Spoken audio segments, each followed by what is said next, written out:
This is Pete Moore on Halo Talks NYC. I have the pleasure of having my friend from the private equity world, Chris Bradley, Mistral Equity, among other monikers. Welcome to the show.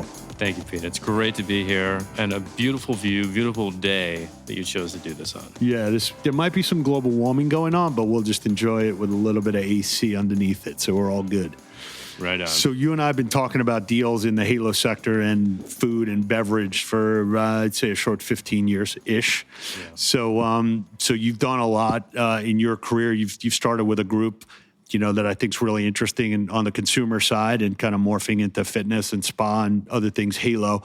Why don't you give your background to everybody so they know that, if they're an up-and-coming financier, that they could potentially be like Mr. Bradley. Fire away. Well, rewind the tape since you had asked earlier for me to start way back in the beginning. I grew up in St. Louis, Missouri, not a place a lot of people have been to, but it's a wonderful place if you go. I remain a Cardinals fan. I went to a pretty normal high school, went to the University of Chicago after that, and all my friends were working in finance and consulting in New York City. I said, okay, I'll go do that too. I went and joined PricewaterhouseCoopers as a strategy consultant. Did you know a lot about strategy at the time, or they trained you? I knew nothing. Honestly, I knew nothing. I felt the same way now that I look back on it. It's so crazy how you get all these smart kids going to jobs where, you get paid in consulting an hourly rate by the client, or investment banking, you're making millions of dollars per transaction. You literally have no idea what you're doing. Yeah, I got trained up super fast, and you know how it is. Trial by fire, you learn on the job, and that all worked out great, and IBM bought PricewaterhouseCoopers Strategy Group, and all my colleagues started to quit. So I said, okay, I should probably go do that too. And I went off to business school, went to Harvard. I know that's your alma mater. Yoo-hoo. Section C. I was sexy also. I didn't know that. Oh, see? Outstanding. What year did you graduate? 2005. Okay. Yeah, I got a couple of years on you. 6, exactly. Not too many. And then I did what for me was a transformative internship. I thought to myself, wouldn't it be fun to go work at a company? I'll go be in the strategy group at the company side and tell the consultants what to do. And so I went to go to Burger King, which is, maybe the antithesis of Halo. This was during, in between years. In between years. And that's in Fort Lauderdale, no? Down in Miami. Hot. Gosh. So hot. Good choice. Well, I got shipped to Huntsville, Alabama for my internship when I was in consulting, actually. I was at the Parthenon Group. They shipped me to Huntsville, Alabama. And after that, I decided I'm not going to consulting because I could be drop shipped anywhere. No, that is the big risk. I mean, I was traveling around in England and Providence, and some of it's fun, but then it gets old. Huntsville is, So did you come up with like the Whopper and like extra fries or something, or what kind of strategy were you deploying? I was in charge of figuring out why people didn't like the French fries. What do you do with the fish sandwich? And I had my greatest professional accomplishment at Burger King. I will just mention it because to me, it is really, really fun. People, when they get in the cars at the drive-thru, love the smell of the Whopper. They love the smell of the fries. And some people will let the burger and the fries just sit there and just feel the anticipation and smell them as they drive along. And in order to create, kind of heightened customer engagement, it's not core to Burger King strategy, but it was fun. I created the Whopper cologne. It was called Flame, and it launched in like 2007. They had it at Ricky's here, a bunch of other kind of boutique places. It was definitely a thing for about a minute and a half. Wow. I did not know about that. It was a lot of fun. I know about keeping like the fries in the car for an extended period of time so you don't lose the smell. Yeah. I didn't think of turning it into a clone though. What you could probably do is go to that the largest air freshener, the one that does those Christmas trees. Yeah, that's up in Watertown, New York. I know that because I was working on a deal back in the 90s. Fascinating. Yeah, so maybe you could go Whopperize those. That was on the list of things to make, but Instead, I don't think they were playing ball. Perfume it, huh? Yeah, they just love the smell. Hey, by the way, what was in Huntsville? Are you allowed to say the name of the client? There was a company called J.M. Huber. It was a contract manufacturer of electrical equipment. And I got drop shipped there at age 27 for about 2 months. I lived across the street from the NASA Space Center there, and I would try and like take a run at like 5 a.m. the crack of dawn because like you couldn't do anything there. Otherwise, it was just like a humidity pit. But I used to go through, and I got pulled over once, and the guy's like, "Hey, boy, what are you doing here?" And I'm like, "Oh, I'm in consulting." He's like, "Is that like insurance or something?" I'm like, "No, dude. I'm like helping this company be better." And they're like, "Well, can't they help themselves?" I'm just like, all right. They didn't like my New York driver's license at the time, clearly. You teach a man to fish. He was going for one of those. Yeah, so you come up with the perfume for the Whopper, which is radical. It was game changing. No one else in private equity has done something that radical, I don't think. It's fun when you create something. You know, I think that when you're in a professional services job, one of the things that you get envious on the other side of the fence is the self-actualization that comes with creating something when you're at a company. So people can create products or lines of business or service lines. As a private equity investor, it's a little bit of a different feeling, and you have to know that you like the feeling of making money on other people, right? Which is, you know, and you obviously contribute and you help, but for the most part, you don't necessarily roll up your sleeves. So from a creativity standpoint, I would say private equity is relatively low on the chain. I tend, when I was back, when I was starting Integrity Square, I used to do these, I don't know how many people have seen these, and I prefer they don't look for them. But on YouTube, I have some like music videos that I did because it was like kind of like a Weird Al Yankovic type of thing. And I could see you doing that. Yeah, I did that with some costumes and a mask, actually, because I didn't want people to equate me to Integrity Square at the time. But I was looking for a creative outlet because I wasn't able to do it. I was just like helping people fight over money and like negotiating contracts. So, but you've taken it into Mistral, where you were originally working with a lot of early stage companies. So it was almost like they had some parts of the Whopper, but not the whole Whopper. Exactly. And it's funny. I'll finish off the story on the transition just very briefly, and then I'll get into what all that means day to day. At the time, Burger King was owned by Bain Capital, TPG Capital, Goldman Sachs Capital. And I interacted with all these private equity guys and gals, and I said, "Wow, I really like your job. It seems multidisciplinary. I really like your watch. How do I get your job?" And they were like, "Kid, you don't know shit about finance. You need to go cut your teeth in investment banking first." And I think that's a very traditional kind of advice that you get from people. Even management consultants who know a lot don't necessarily have that finance skill set. So I went to Bank of America Securities for a couple of years, and I skilled up real fast. You know what that's like, obviously. So yeah, sure. Well, now they have shut off Saturdays. Do you know what that is called? I've heard about that. So like if you're an analyst or an associate, like you can't log into your email because they want you to take the day off. I don't even know what that was like back in the day. Day off, right? Exactly. Take a day off, man. I was working like 90 hours or 100 hours a week. Like we were doing comps by hand and like buying pizzas for the print center. Yeah. Get your documents quicker. I mean, back in the day, you barely had FactSet. Yeah, I think FactSet was just coming out, but it never populated properly, if I remember. Right. You always had to check the numbers. Yeah. No, things are a lot different now, but still. I can't shut off Saturday. I mean, I guess people just work on their personal computers and pretend like so they they actually take the day off and like meditate or something. I don't know. If you work for the Square, I encourage it on the air, but not actually in real life. Right. Okay. Right.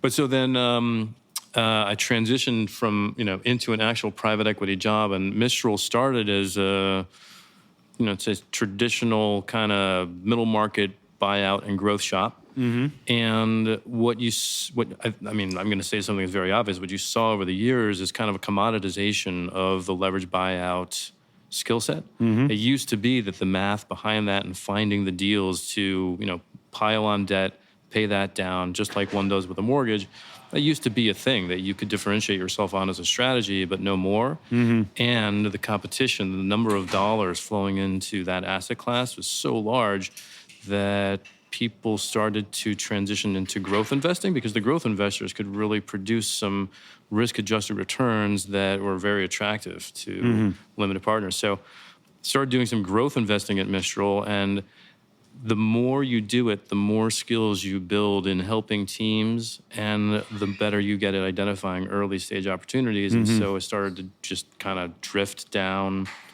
in investment size over time, still doing larger deals, of course, but also being comfortable with the smaller ones. So now we have a fund that does early stage, I mean, it's venture capital investing for all intents and purposes. I do a lot of angel investing. Mistral still does growth and buyout. And then the fourth thing we're up to is these giant deals called SPACs, which is, when you would mention the spa business, we just bought a spa business in March that is currently trading at $1 billion too. I mean, it's a very wide range. I'll put in $100,000 in one transaction and another one $400 million. I mean, it's all across the board. It's a lot of fun. Got it. So when you hit the Citibank account and you send that type of wire, do they at least call to say like, yo, bro, did you really mean 400 or 400,000? Where does the comma go? Exactly. Yeah. But so let's talk about growth equity investing just as like as a practice, because we've had some guys on here that just do leveraged buyouts, middle market, kind of, not take too much risk. When you look at an early stage deal, maybe we can come up with, I don't know, let's say it's one of your cosmetics companies or like a pet food brand. What elements of it do you look at to say, okay, this is far enough along where I'm not taking, venture capital risk, and I kind of know that this team is at like this level. And by the way, I know like the 5 most important things that this company needs to do, and I've done it 10 times before, and that's kind of why you should partner with us and not go it alone. Those are great questions. I think. Thank you very much. So I'm doing a podcast. That's exactly. No problem. Let's see if I have the answers. Yeah. Question 1 to 5. Thanks. There's I'm going to break it down into wholesalers and unit level businesses, because the general assessments for each of those is different, but within those categories they're the same.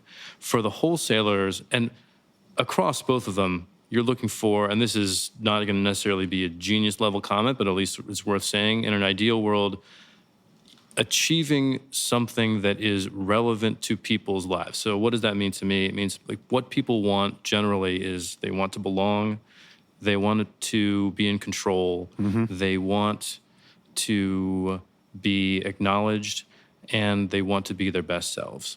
And if you can check those boxes somehow and have something that looks good and is sexy and is at the right price point, you're going to have something that is sustainably interesting over time. So for a wholesaler, metrics-wise, like you look for all those brand attributes, but metrics-wise, you're looking for high velocity on the retail shelf. And if you're a direct-to-consumer business, obviously repeat purchasing, because that's something that you can actually measure. Whereas if you're like, selling something to Whole Foods or Costco or whatever, you don't necessarily have the data to know whether or not an individual consumer is repurchasing, but you'll know whether or not a store is repurchasing. Right. So you look for high velocity but low retail penetration. And what that means is that my growth dollars can fuel marketing and get that product on more shelves and get the word out.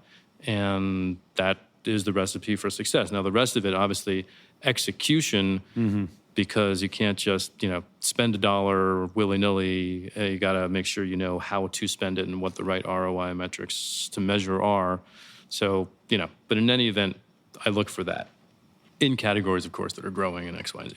For the retail, for the unit level economics, and I'll put fitness, spas, dental practices, vets, really anything, restaurants, anything where there's a unit, I look for a 2 to 3 year payback maximum.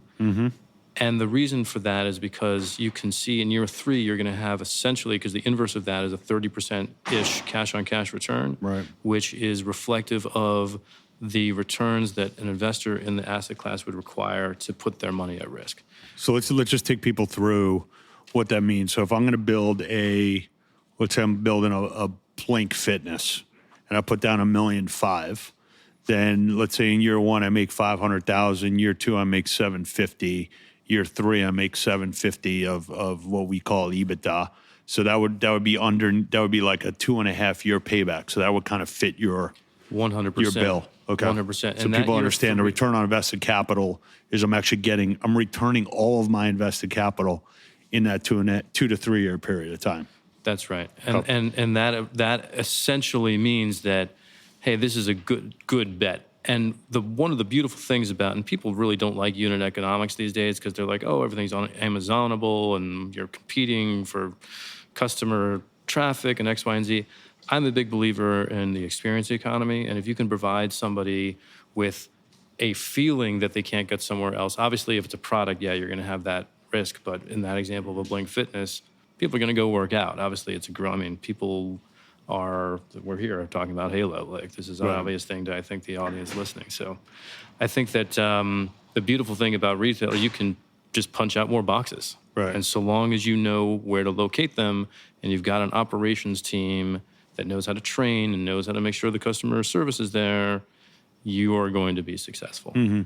So over time, you've looked at probably hundreds of different products and hundreds of different brands, and I'm sure, as we see, somebody will come in and say, like if Uber's like the hot thing, we'll be like, we're the Uber of pet care, we're the Uber of whatever, right? Mm-hmm. Or like someone will say, back in the day, like, all right, I'm like the new improved Balance Bar, or I'm like the new improved Neutrogena, or whatever it is. Like, how do you assess internally or on your own or as an investment committee to be like, does the world need this? Like, what right does this entrepreneur have in like building this brand? And is there any DNA to this brand, or is this just like a copycat thing? And I'm not going to be like the schmuck that invests in like the copycat that has nothing to it.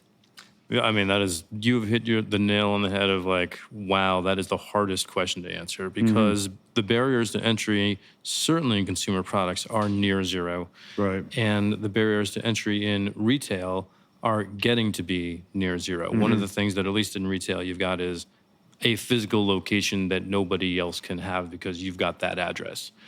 And the real answer is that if you have, and for the retail, if you've got a box that works, we were talking about the economics, then, and the addressable market, and you kind of have to use your gut on like, okay, is this the right price point? Like, for example, there's a fitness concept that it was presented to me just the other day. They do very high unit level economics.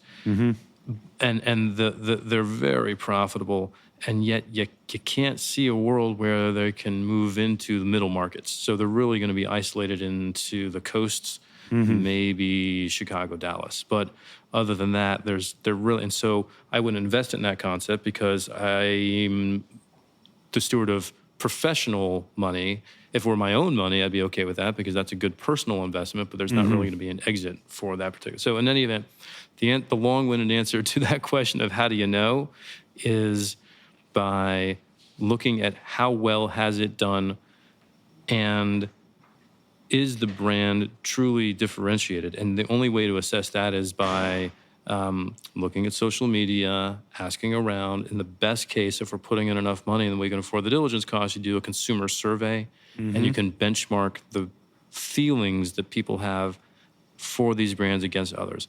One of the ways people do this, not necessarily the most scientifically, but at least it's still popular, is the Net Promoter Score, which is how likely is somebody to recommend a product or service. And if they're willing to recommend it, then, hey, sort of like American Express's Net Promoter Score is something like 82, and Apple is like 78. So if you can jump over those, then you're doing really, really well. Gotcha.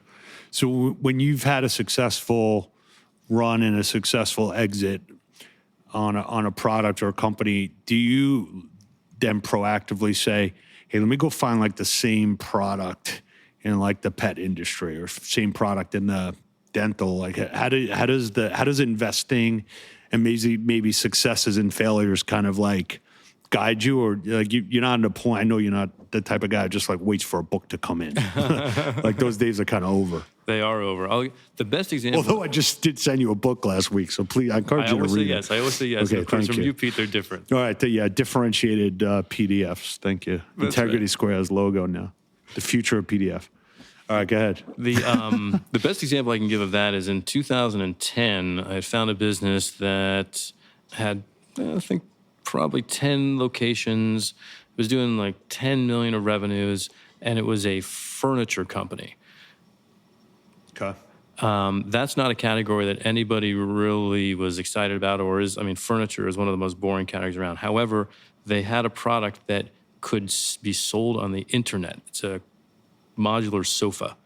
And this was in a time when there wasn't even a term direct-to-consumer yet, certainly not a term that anybody talked about. You could sell stuff on the internet, but nobody had that term. And I got behind that particular product and retail strategy. My firm put in, I think, $6 million in 2010. We grew that to 34, and the business, I think last year did 150 million revenues and went public, and it's now trading on the NASDAQ under the ticker LOVE. And I've seen those. it is, the fastest growing furniture store in America, and it continues to kick ass because we identified that trend early. Now, that very positive direct-to-consumer experience inspired me to go invest in a couple other direct-to-consumer businesses. So I invested in a men's basics brand called Mack Weldon. They sell T-shirts, underwear, some sportswear type stuff. And I invested in that when it had $500,000 in revenues. It is now kicking ass. Now, at this point, I think so that's a good example of had a great experience in 2010, made that Mack Weldon investment in 2011, 2012. And at this point, I'm not looking at direct-to-consumer anymore, really, because there's so much like everybody has figured that out at this point. Gotcha. Okay. And so I'm moving on to the next, what is it that I'm interested in?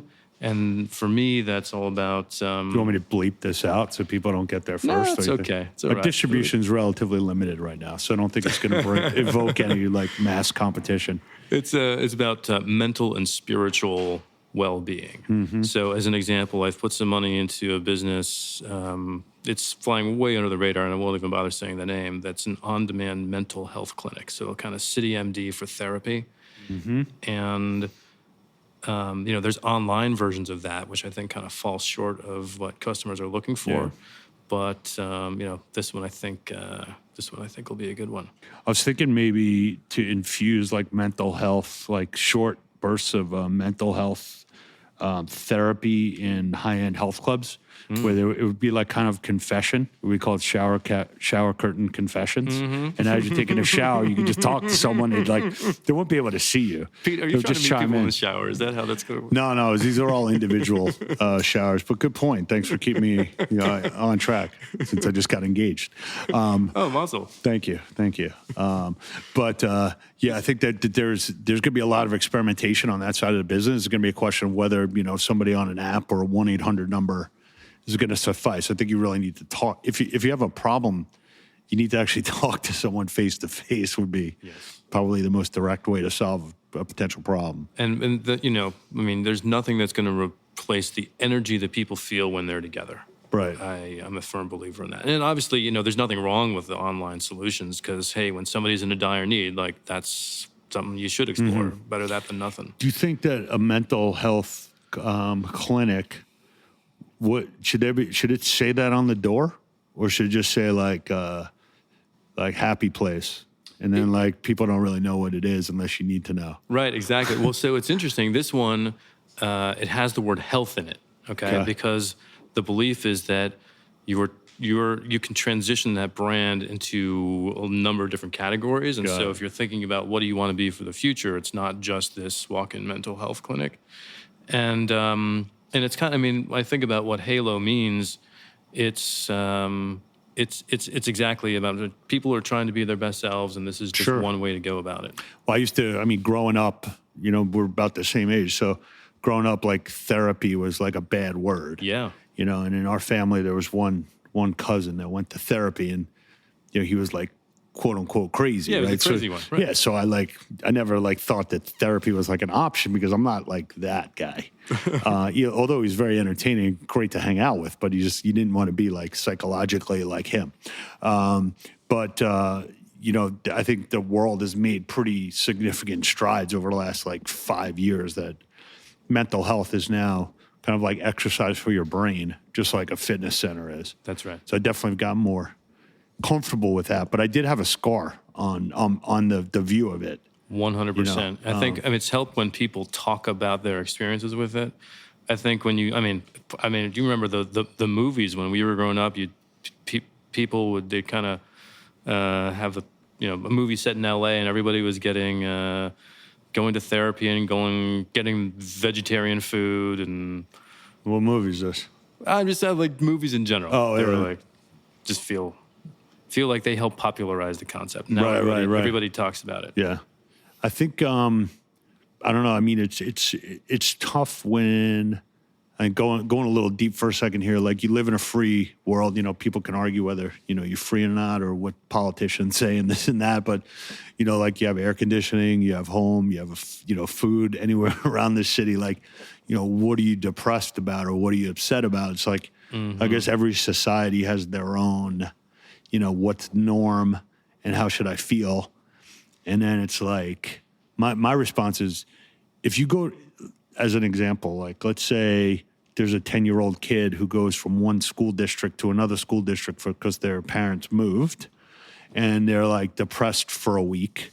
Like, I don't know if that should require that kid to go to therapy. Like, it's like, okay, you're going into a new environment.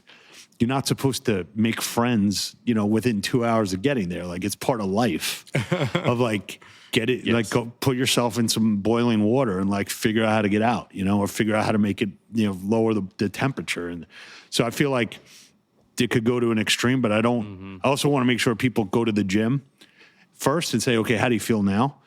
Cut alcohol out of your, life, or cut, or sleep more or do some meditation, and then figure out like, okay, what state are you in and what creates problems or what doesn't. And then places like this could be like an interesting, walk in to say, hey, I got like something happened that I don't know how to deal with. Well, that's exactly it. It's for acute pain where. Got it. Okay. Not everybody, it's sort of like, I guess the analogy would be with like the fat person who wants to go to the gym immediately. Like, you have a breakup, you get fired, somebody dies on you, you learn you have an illness. Like, these are extreme life circumstances. Finding a therapist takes a long time. Right. And like, asking your friends for a recommendation is one way to go about it. You're flipping through pages on the internet. Like, it takes a long time, but Yeah, in the meantime, you're feeling pain. So you invested in that? Yeah. You did. And we're got a couple locations only, but Okay. doing A-okay. Excellent. Yeah. So I think that covers some of the parts that I wanted to talk about. So as you look at, let's talk about these SPACs for a minute that you brought up. So Special Purpose Acquisition Corporation. And this is when typically the market's pretty hot on the public equities. For our listeners here, a number of private equity firms or hedge funds set up these pools of capital to basically go out and find a company to buy and basically a flash IPO. So talk about why Mistral has the ability to do that, whereas obviously not many people are able to put these together. What kind of credibility you have, and how that market works, and like at a summary. Sounds good. Now, to put this in perspective, the fund, the Mistral Equity Partners Fund, is $287 million. Probably got 11, 12 investments in that. Okay. The SPAC that we finished up in March is $330 million, and you can only buy one business. So that's a very stark contrast as to how these things work differently. The most recent SPAC we've got is $400 million. And again, we got to go find one business. And like you were saying, you buy that business and it instantaneously becomes a public company, just like as if it did an IPO on its own. Now, the reason why I think these things are more popular now, one of which is, like you were saying, when markets are hot, SPACs are hot, and it's because there's not a lot of opportunities available for the public market investor to make money. They're looking for opportunities of information asymmetry or a way to call the future in a way that others can't. And those don't exist when everybody kind of knows what's going on and asset prices have been bid up. But in a SPAC, you've got an example where SPAC announces a deal and kind of nobody knows what's going on and they have to figure it out, and then they vote yes or no on it. And that creates an opportunity because there's a dislocation for a brief period of time where the public markets are like, wait, is this good? Is this bad? And if it's an actually good deal, then the smart money is able to make money. And in our particular case, we are backers of ideas. So we have been blessed with a couple good public companies before. And so as a firm, the public market investors see the Mistral name, they see my name, they see my colleague's name, and they say, oh, these guys have made money for us before, so we'll listen to them. So that's one reason why we're able to go raise the money. And then they know that we will do our darndest to find something that will trade well and is a good company and will grow and has reasons to exist, and not just try to make money on financial engineering, which can still happen in the public markets, just like people try to make money in LBOs. But I think the bigger reason why we were able to pull this off is that we are aligned with an operating guy. Financial people backing a SPAC, they kind of have a mixed track record, but when you combine them with operating people, that combination, those kind of full skill set is really powerful. So the guy that we're doing this with used to be the CEO of Starwood. He was the COO of Coke. He was the CEO of Turner. He ran Rubicon. He's on the board of Lazard. He is an absolute phenom of a guy, and I learned a lot from him. And when you walk into a room with a guy like that, not just management teams that we're meeting with will take us seriously, but when you go to the public market investor and say, hey, I found a deal, and by the way, this guy who was running a couple of Fortune 500 companies thinks so too. And does that guy become the CEO, or that woman become the CEO, or like chairman of the board, or? Maybe chairman, maybe not. He just wants to help out and do good deals. Gotcha. And the public, he's not trying to take anybody's job. Got it. So, from a standpoint of if I've got a company and it's worth, I think it's worth, I don't know, let's use your term, $850 million, which I don't. So don't try and solicit me here. If I did, hypothetically, why would I do a SPAC and not just try to IPO it myself? The best SPAC candidates are businesses that are held by a party that wants maximum liquidity and a business for which there's no natural strategic acquirer. Okay. So the parties that want maximum liquidity tend to be private equity firms. When they go do an IPO, you can only get maybe 20 or 30% of the value of your stake off the table, and then you're stuck with a concentrated position that you have to exit over time, which not only creates market risk, it creates an overhang on the stock whereby the public won't bid it up past a certain point because they think you're going to dump. So, right. So after 6 months, typically the lockup period ends, and then on that next day, everyone's racing to sell their stock, which would tank the stock, right? And as much as you think people have figured out that they shouldn't do that, people still do that. Sure. So if I'm a private equity firm, I've owned a company for X number of years, I could run an auction and try and sell it to another private equity firm. But you're saying there might be opportunities to make more through get a public equity multiple for it. That's basically it. So the why not an IPO is maximum proceeds. The why not an auction is because the public market's cost of capital is lower than the private market's cost of capital, which is another way of saying there is a difference between the valuations between a private and public company. Not every private company makes good public companies. Some of them just don't grow well or have strange market dynamics that the public markets aren't going to accept. But the ones where that doesn't exist, the public pays more. Got it. I mean, okay. I think maybe the best example of that is this deal that we just did for One Spa World, which is spas on cruise ships. It's Halo. It's a Halo business for sure. People are going on these ships and they are getting, obviously, massages, and they're looking pretty with beauty products, but they're also getting Botox, cool sculpting. I mean, they're trying to be as healthy as they can be on these ships and relax at the same time. But quite a contrast from what the Carnival cruise during spring break used to be, which I don't think they had any of those amenities. They had a lot of chicken salad sandwiches and shots of tequila. I guess that's moved on, thankfully. They still have that. Oh, they do? Okay. So you don't need a key card for that. This you need a key card for. Then the Catterton who we bought this business from, took this business private in 2015.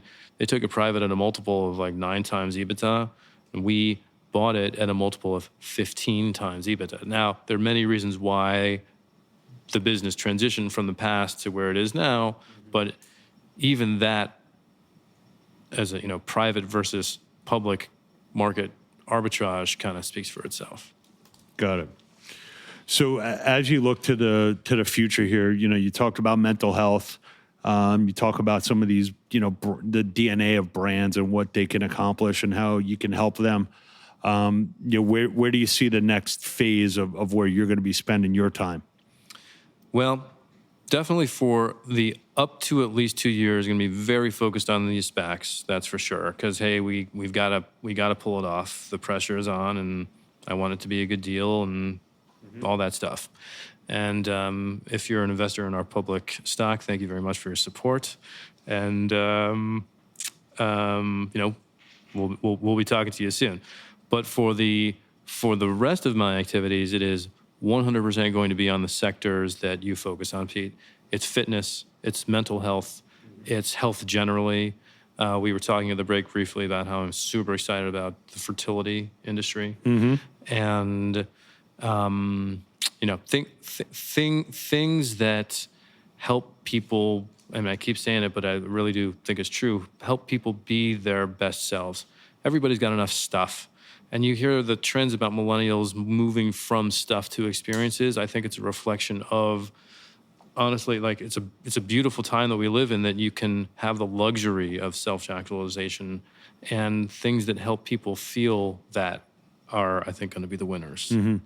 So what are some of the things that your colleagues or friends would say, like, oh, that's like a Bradley quote, or like that's he would say that. So we'll end on a couple of good quotes, because I'm sure you have some. I'd say that the 2 things that I will say the most as analogies: boil the frog, which is not something people really talk about out here, but I grew up in Missouri where you got frogs, so you know what to do with them. Pete, do you know what that phrase means? Yes.